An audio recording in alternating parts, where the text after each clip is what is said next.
Bakshishi më i madh i hoxhës Shefqet është një këshill cilën ma jep mu.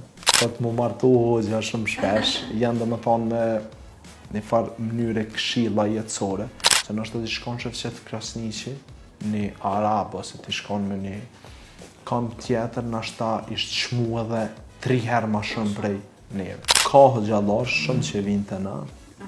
Masi jemi natën e Bajramit edhe njëni prej klientave më shpesh të ti është edhe hoxha Shefqet Krasniqi.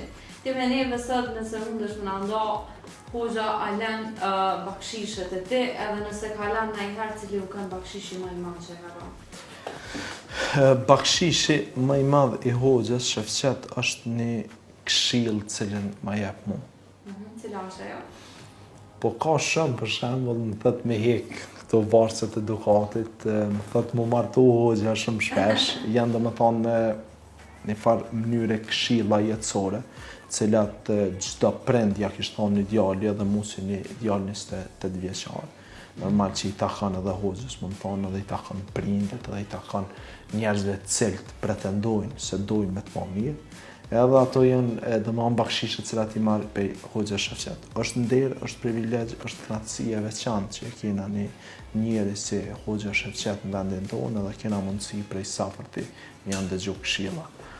Për shkak se edhe njerëz të shtëpisë në të aspekt, kur tam njerëz të shtëpisë po flas për Kosovar, do të mund një krenar që janë në vendin tonë. Se nështë të shkon Shefqet Krasniqi, një arab ose të shkon me një kamp tjetër, nashta ishtë shmu edhe 3 herë ma shumë prej neve. Kështu që edhe njerëz të shtëpisë që janë do të mjaft ditë vlerën. Përveç Shefqet Krasniqit, a ka ndonjë hoxh tjetër në Kosovë që vjen te ti? Ka hoxhallar shumë që vinë të na, për shkak se unë rrjedh prej një familje fetare, edhe normalisht i takoj besimit islam, ndina krenar që i takoj ati besimit. Është nder dhe privilegj që e kam edhe Ardian Sejdiun, teologun e nderuar, domethënë pjesë të klienturës tem edhe me këtim. Ka dhënë një rast të ndaj pagesë marramense që tu ka bo edhe që nuk është bo e ditën për të ditën? Nuk mona me jep çmim për shkak se njerëzit nështë edhe nuk besojnë, apo kupton. Mirë po kena pranu shumë shpesh dhurata prej njerëzve më vlerë nështë 2.000, 3.000, 5.000 euro.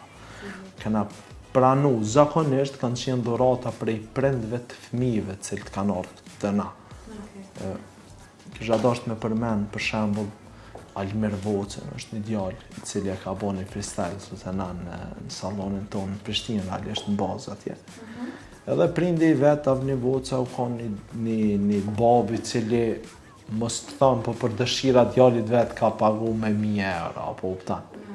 Ato i ka pagu në atë aspektin me pa për para, me pa të hec, me pa dhe neve pashtu domethënë na kalon bakshishe të mdhaja cilat i kena.